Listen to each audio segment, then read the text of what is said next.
आज हम recurrence relation की एक वेरी वेरी इम्पॉर्टेंट एग्जांपल देखने जा रहे हैं जो बहुत बार फाइनल एग्जाम्स में आई हुई है। Find the general solution of the following recurrence relation s k minus three s k minus one minus four s k minus two equal to four raise to power k. तो जो भी given equation है उसको हमने पहले तो first equation का नाम सपोज कर दिया, ठीक है। उसके बाद इसका ऑर्डर कैसे निकालते हैं, हाईएस्ट माइनस लोएस्ट सबस्क्रिप्ट, तो के माइनस टू सॉल्व करेंगे टू, तो मतलब 2 डिग्री की एक इक्वेशन बनेगी, करेक्टरिस्टिक इक्वेशन आ जाएगी a square minus three a minus four equal to zero. तो अब हम इसके फैक्टर्स बना लेंगे, ठीक है। सप्लिटिंग मिडल टर्म करके इसके फैक्टर्स बना के इसके करेक्टरिस्टिक रूट्स निकाल लेंगे। तो दो डिफरेंट रूट्स आए हैं तो इसके कॉरस्पॉन्डिंग हम होमोजेनियस सॉल्यूशन लिख देंगे c1 into minus one raise to power k plus c2 into four raise to power k.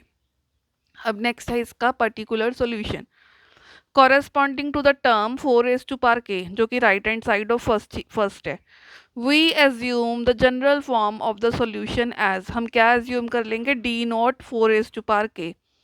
लेकिन आप देखो जो फोर था वो आपकी करेक्टरिस्टिक रूट बी निकल के आई है, but due to occurrence of this term in equation 2 we multiply this by suitable power of के की कितनी मल्टीप्लिसिटी करनी पड़ेगी, जितनी बारी वो रिपीट हुआ है, लेकिन वो एक ही बार रिपीट हुई है, मल्टीप्लिसिटी कितनी है वन, तो के की पावर कितनी आ जाएगी one. That none of the term will occur in equation two, ठीक है। हैंस वी मल्टीप्लाई बाय के, इसको हम किससे मल्टीप्लाई करेंगे, के साथ। ये ऑलरेडी हम डिस्कस कर चुके होंगे अगर आपको याद हो तो।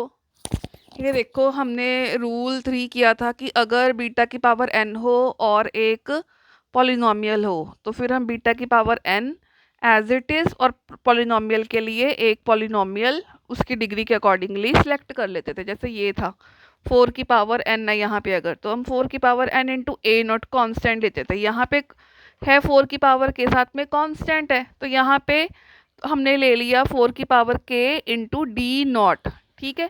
लेकिन अगर फोर्थ रूल में हमने देखा था कि अगर वो बीटा जो है करेक्टरिस्टिक रूट है मल्टीप्लिसिटी टी की, तो फिर हम एन की पावर टी मल्टीप्लाई करते थे इस इक्वेशन के साथ। तो अब इसकी मल्टीप्लिसिटी कितनी है, 4 की 1, तो हम के की पावर 1 के साथ इसको हम मल्टीप्लाई करेंगे।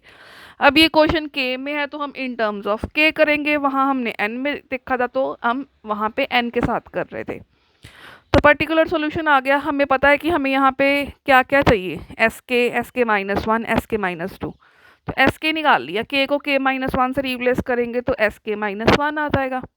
के को के माइनस टू के साथ रिप्लेस करेंगे तो एस के माइनस टू आ जाएगा। अब ये जो वैल्यूज़ निकालनी है इन सबको हम फर्स्ट इक्वेशन में पुट कर देंगे।